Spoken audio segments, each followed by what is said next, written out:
Magandang araw mga kaibigan. Bigyan natin ng opinion, reaction itong post ng News 5. Title, It's All About the Money. Inaasahan na raw ni Vice President Sara Duterte ang posibleng paghahain ng panibagong impeachment complaint laban sa kanya kapag natapos na ang 1-year ban sa Pebrero. Pero tingin daw niya, mauuwi lang ito sa tila fundraising ng ilang miyembro ng Kamara. Ito ang exact word ng Vice Pangulo. Magiging katulad lang din yan nung nakaraan na ginagawang fundraising ng mga members of the House of Representatives yung pagpirma nila sa impeachment. Okay? So, ito yung sinasabi ni impeachment complaint against you for next month. Sinasabi ni Senator Amy na yung soft pork, ano to? Soft pork, giniling na pork in the form of, ang dami, mga ayuda. Yan daw ang pang-incentivize. Yan daw ang para sa mga kongresista na pipirma sa impeachment case laban kay VP Sara. Hindi ako maniwala yung sinasabi ni na Senator Soto, Senator Lacson na pinakamalinis daw na budget itong 2026. Ay, grabe. Kung malaki na ang ayuda nung mga nakarang taon, mas malaki ang mga ayuda itong budget for 2026. Ano bang naitutulong ng ayuda sa ating economic development? Oh, di ba, mas lalong naging tamad ang mga tao. Eh bakit dinoble, triniple nilang ayuda? Ayun ang nakakapagtaka. Kung paniwalaan natin si Senator Amy, gagamitin yan sa impeachment. Pang-incentivize. Okay, pakinggan natin sandali si VP Sara yung interview sa kanya. After the lift of 1-year ban. As expected, dahil sila din naman na ang nagsasabi lagi na mag-file sila ng complaint. So, alam na natin yan na mangyayari yun. And as expected as well, magiging katulad lang din yan nung nakaraan na ginagawang fundraising ng mga members of the House of Representatives yung pagpirma nila sa it's all about the money saan. It's all about the money. Although, sinasabi, example, si Congressman, congressman ito? Si Congressman Chanco, sinasabi niya, wala daw pang-incentivize. Ibang-iba ngayon daw dahil walang pundo na ibibigay sa mga pipirma. So, alin ba? Kanino ba tayo maniniwala? Dito kay Senator Amy VP Sara na it's all about the money, fundraising, or kay Congressman Toby Chanco na mahirapan daw uusad ang impeachment complaint ni VP Sara dahil walang maibibigay na pundo. Kung ako inyong tanungin, palagay ko may pundo eh.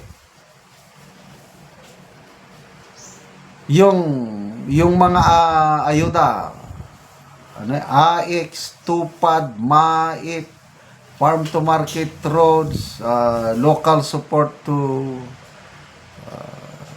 local government, ang dami. Kahit wala na nga flood control project yan, napunta naman sa ayuda.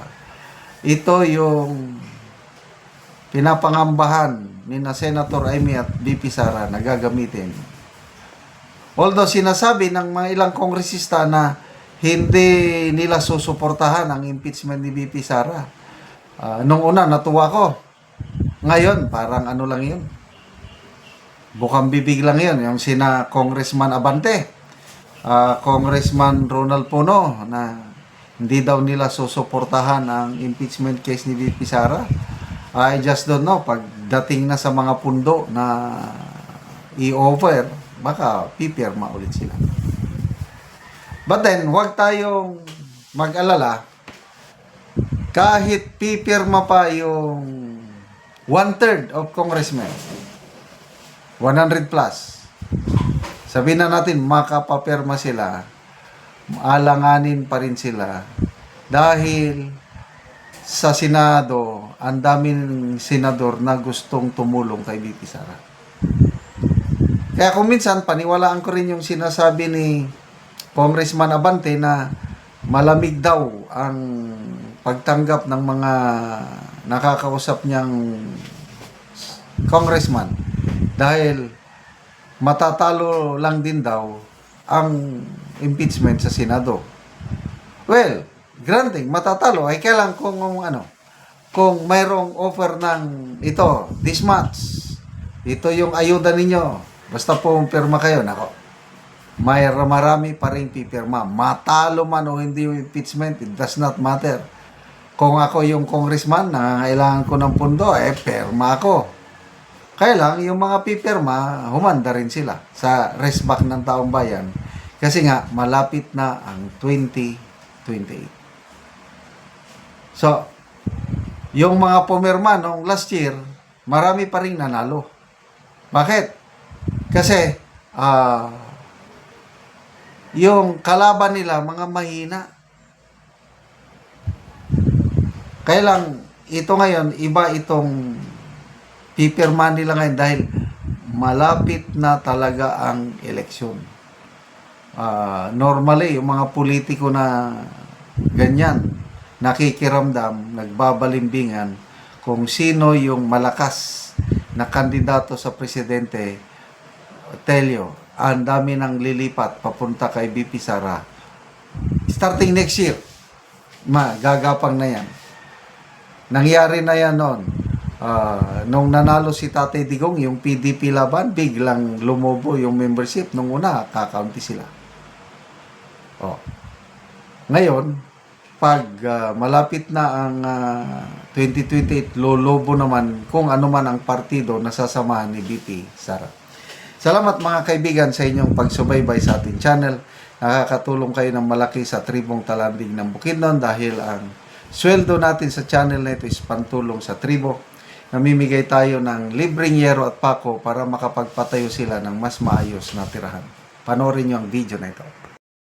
So, mo ni si nanay mataga no gyero. Sa likod. So, mong balay. Nanay. Pino. Dako ko gid ko salamat kinatagaan ko. So, tanaw na mo ang tagaan si Nanay o gyero. Salamat siya. So, diri sa sulod, so muni ang kahimtang. So, tuluan na kaayo kung muulan. So, makita nimo suluoy gid kaayo. So, basta gitagaan nato sila gyero aron mapulihan ang ilang ato.